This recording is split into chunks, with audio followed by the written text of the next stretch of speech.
Welcome back to WiserReads, the channel where we explore powerful ideas from life-changing books to help you grow wiser every day. Today, we're diving into a heartfelt and eye-opening book that has touched millions of parents and future parents around the world. The book you wish your parents had read, and your children will be glad that you did, by Philippa Perry. This isn't your typical parenting manual filled with rigid rules and techniques.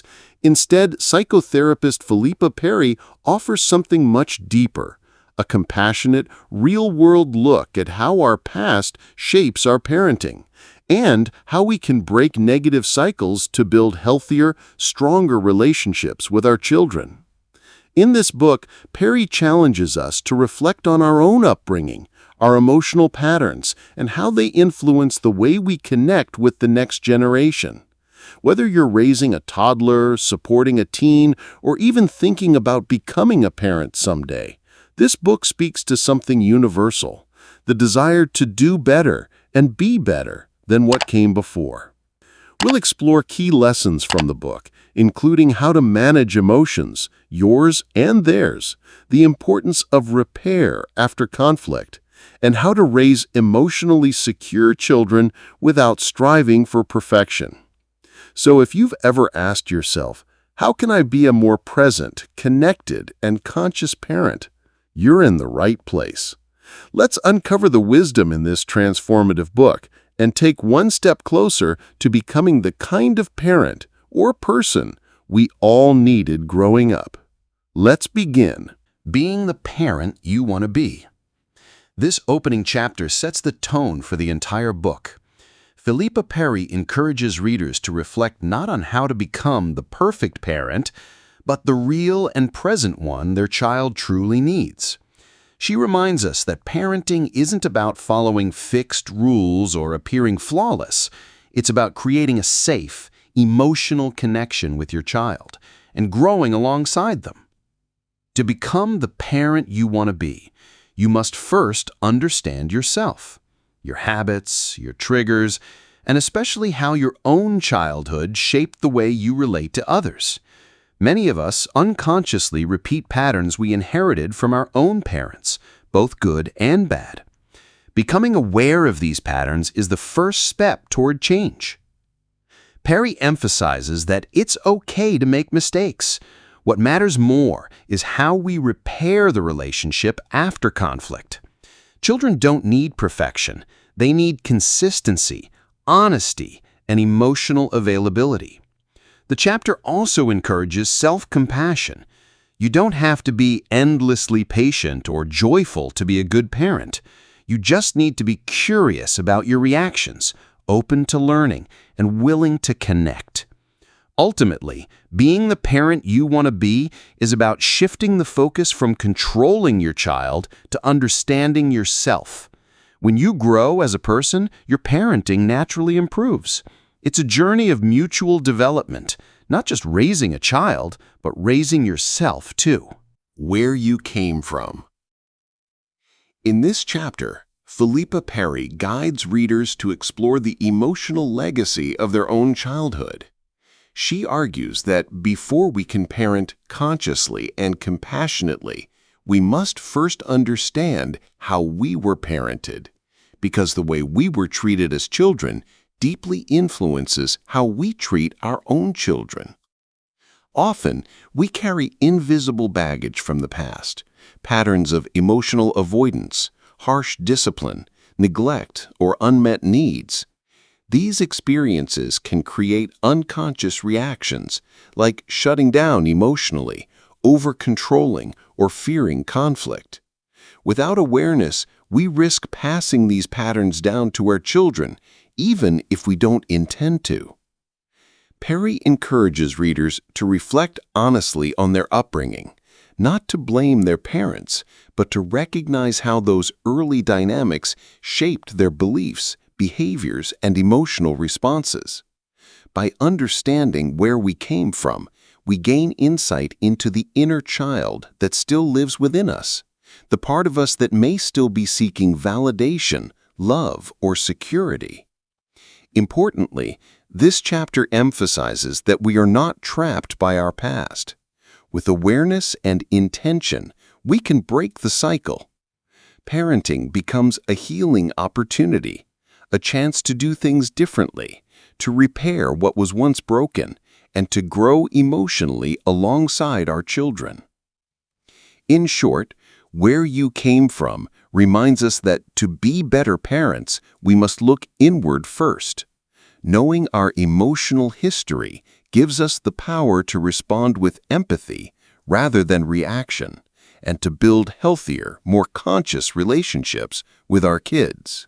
What you're passing on. In this insightful chapter, Philippa Perry explores how our emotional patterns, beliefs, and behaviors, often inherited from our own upbringing, are unconsciously passed down to our children. Whether it's how we handle stress, express love, respond to conflict, or communicate feelings, we transmit more than we realize through our daily interactions. Perry emphasizes that parenting isn't just about what you say, but how you live. Children absorb your tone, reactions, body language, and attitudes, not just your words. If you were raised in an environment where emotions were suppressed or dismissed, you might unintentionally teach your child to do the same, unless you consciously choose otherwise. The key message is that awareness is everything. By identifying what you've inherited emotionally, both helpful and harmful, you gain the power to decide what to keep and what to change. You don't have to repeat history. Perry also discusses the importance of modeling emotional intelligence, showing children how to acknowledge feelings, take responsibility for actions, and repair ruptures in relationships. This teaches them resilience, empathy, and trust. Ultimately, this chapter reminds us that parenting isn't about perfection, but about presence and self-reflection. What you pass on doesn't have to be the same story you were given. You can write a new one that nurtures connection, safety, and emotional health. By becoming more conscious of what we're handing down, we create a legacy our children will be grateful to inherit, one built on understanding rather than unconscious repetition. The emotional legacy. In this powerful chapter, Philippa Perry delves into the idea that what we pass on to our children isn't just genetics or habits, it's also our emotional legacy. This includes how we handle emotions, form relationships, and deal with conflict, all shaped by how we were treated emotionally in our own childhood. If your feelings were ignored, dismissed, or punished growing up, you may find it hard to validate your child's emotions, not because you don't care, but because it was never modeled for you. Perry explains that children rely on us to help them understand and regulate their emotions. When we minimize or avoid their feelings, they may grow up disconnected from their emotional world, just as we may have. The good news? We can change the narrative. By learning to recognize and process our own feelings, we teach our children to do the same. Emotional honesty and openness allow for deeper connection and trust. And when we respond to our children's emotions with empathy instead of judgment, we help them feel seen, safe, and understood. Perry also emphasizes the importance of repair, acknowledging when we've hurt or dismissed our child and working to make it right. This is how emotional wounds are healed and how resilience is built. The emotional legacy invites us to stop the cycle of emotional disconnection and instead create a new legacy, one of presence, validation, and emotional awareness for ourselves and for the generations to come. Feelings, yours and theirs. In this chapter, Philippa Perry focuses on the vital role emotions play in parenting, both our children's feelings and our own.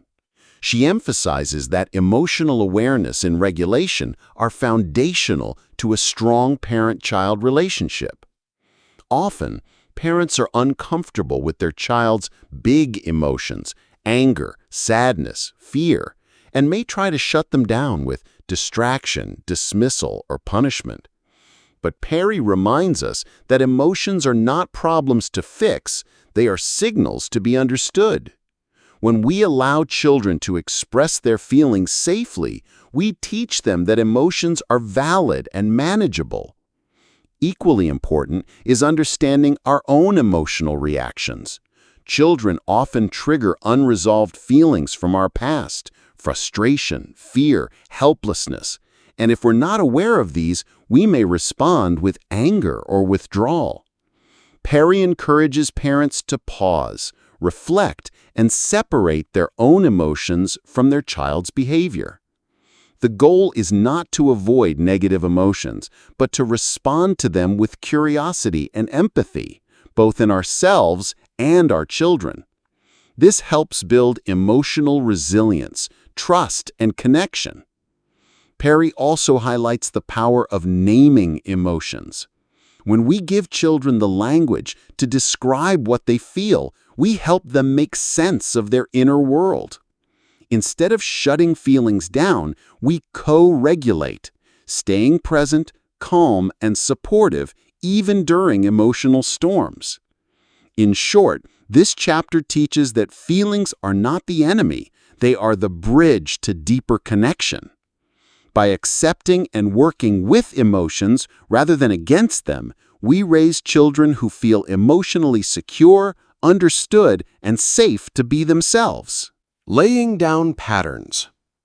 In Laying Down Patterns, Philippa Perry explores how the earliest interactions between parents and children shape lifelong emotional and behavioral habits.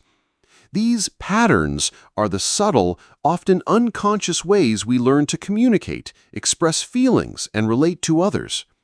From infancy, children absorb how their caregivers respond to them, whether with warmth, attention, or dismissal, and this influences their developing sense of safety and trust in the world. For example, consistent responsiveness builds secure attachment, while neglect or unpredictability can lead to insecurity. Perry highlights that these early experiences lay the foundation for how children will later handle stress, conflict, and relationships. The patterns set in childhood often repeat through generations unless we become aware and intentional about changing them. The chapter urges parents to reflect on their habitual ways of reacting. Do you tend to shut down emotionally, become controlling, or avoid difficult conversations? These reactions become the patterns your child learns and may mimic or resist. Importantly, Perry stresses that patterns are not fixed or permanent. Through mindful parenting and emotional presence, you can create new, healthier patterns. Repairing mistakes, showing empathy, and modeling emotional honesty provide children with a blueprint for resilience and connection. Ultimately, laying down patterns reminds us that parenting is about much more than managing behavior. It's about shaping the emotional architecture of your child's inner world. By becoming conscious of the patterns you're laying down, you empower yourself to foster security, trust, and emotional well-being that will support your child throughout life. Behavior is communication. In this important chapter, Philippa Perry reframes children's behavior as a form of communication, rather than just naughtiness or disobedience. She explains that when children act out or struggle, they are often expressing unmet needs, feelings, or confusion they cannot yet put into words. Perry urges parents to look beyond the surface of challenging behavior to understand what the child might really be trying to say. Is the child scared, frustrated, tired, or feeling unheard? Recognizing behavior as communication helps parents respond with empathy rather than punishment. The chapter highlights how adults' reactions shape the cycle. Responding with anger or criticism can escalate distress, while responding with curiosity and calmness can soothe and support the child's emotional needs. Perry also points out that children lack the emotional and verbal tools adults have. Their acting out can be a way to seek connection, test boundaries, or gain a sense of control. Understanding this can shift parents' perspectives from frustration to compassion. This chapter encourages parents to become detectives of behavior, observing triggers and patterns, listening to feelings behind actions, and addressing the root cause rather than just the symptoms. By approaching behavior as a language, parents build stronger, more trusting relationships with their children. They teach kids that their feelings matter, that they can be understood, and that difficult emotions don't have to be acted out destructively. In short, behavior is communication calls on parents to see beyond discipline and to engage emotionally, turning moments of conflict into opportunities for connection and growth. Repairing and healing. In Repairing and Healing, Philippa Perry highlights one of the most crucial aspects of parenting, the ability to acknowledge mistakes, take responsibility, and rebuild trust when things go wrong. No parent is perfect, and misunderstandings, conflicts, and emotional hurts are inevitable in any relationship, especially between parents and children. Perry stresses that what matters most is not avoiding mistakes, but how we respond when they happen. Repairing the relationship after a rupture teaches children resilience, emotional safety, and the value of forgiveness. It shows them that relationships can survive difficulties and grow stronger through honesty and care. The chapter encourages parents to be humble and vulnerable, to admit when they have hurt or upset their child, even unintentionally. This openness fosters emotional connection and models healthy ways to handle conflict. Children learn that making mistakes is human, but what counts is making amends. Perry also explains that repair doesn't mean solving everything immediately or erasing consequences, but rather creating space for understanding, apology, and reassurance. It's about reconnecting emotionally and restoring the child's sense of security. Importantly, repairing strengthens the emotional bond and reduces long-term damage that unacknowledged hurts can cause. It helps break cycles of shame, anger, and disconnection passed down through generations. In summary, Repairing and Healing teaches us that parenting is not about perfection, but about presence, being willing to face mistakes, communicate openly, and nurture healing. This creates a foundation of trust and emotional well-being that benefits both parent and child for a lifetime. The teenage years. In The Teenage Years, Philippa Perry explores the unique challenges and opportunities of parenting adolescents. She emphasizes that while teenagers may appear moody, rebellious, or distant, these behaviors are a natural part of brain development and identity formation, not personal attacks on their parents. During adolescence, the brain undergoes major changes, especially in areas related to reasoning, emotions, and impulse control. Teens are learning how to separate from their parents, assert independence, and figure out who they are, often through testing boundaries. Perry urges parents to view this not as defiance, but as essential growth. The chapter stresses the importance of staying emotionally available, even when your teen pulls away. Teens still need connection, security, and acceptance. They just might not ask for it directly. Instead of lecturing or controlling, Perry encourages parents to listen more, judge less, and allow space for teens to express themselves safely. Trust and respectful communication become vital. When mistakes happen, focus on dialogue and understanding rather than punishment. This approach helps teens build emotional intelligence, accountability, and trust in the parent-child relationship. Perry also reminds parents to manage their own emotions. A parent's anger, anxiety, or need for control can escalate conflicts and push teens further away. Staying calm and compassionate can turn tense moments into opportunities for growth. In short, the teenage years teaches that adolescence is not about losing your child. It's about learning to relate to them in a new way. With empathy, patience, and presence, parents can support their teen's transformation while keeping the bond strong and respectful. Separations and goodbyes. In Separations and Goodbyes, Philippa Perry explores how moments of parting, whether brief or permanent, shape a child's emotional landscape. From a parent leaving for work to more significant life events like divorce, illness, or death, separations are part of life. But how we handle them makes all the difference. Perry emphasizes that children need to feel safe, seen, and remembered during separations. Even young children can experience deep anxiety when a parent disappears without explanation. That's why honesty, emotional presence, and clear communication are essential, even when the truth is hard. This chapter also highlights that pretending everything is fine or avoiding the topic of loss does more harm than good.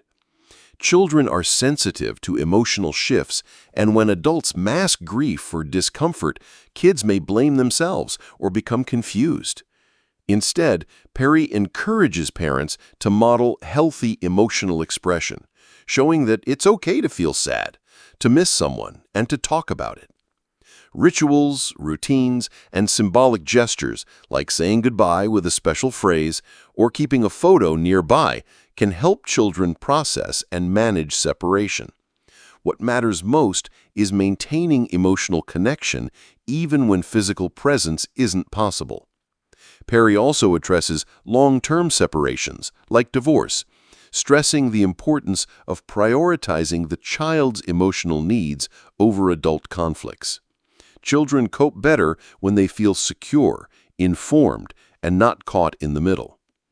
Ultimately, Separations and Goodbyes reminds us that helping children face endings with honesty and support prepares them for life's inevitable changes. It builds resilience, trust, and emotional strength, qualities they'll carry with them far beyond childhood. You've just journeyed through The Book You Wish Your Parents Had Read, a deeply honest and compassionate guide that challenges us to understand ourselves so we can better understand and connect with our children.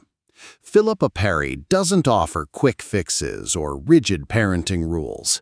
Instead, she invites us to reflect, to feel, and to grow, showing that the true heart of parenting lies in emotional connection, not perfection. From the patterns we inherit to the emotions we share, from childhood wounds to teenage storms, this book reminds us that every interaction is a chance to build trust, heal, and nurture a secure, lasting bond. Whether you're a parent, planning to be one, or simply looking to break old emotional cycles, this book holds something powerful for you. If this summary sparked insight or gave you something to think about, don't forget to like, share, and subscribe to WiserReads, where every week we break down life-changing books to help you live, love, and lead more consciously. Your next breakthrough might just be one video away. Until next time, keep reading, keep growing, and stay wise.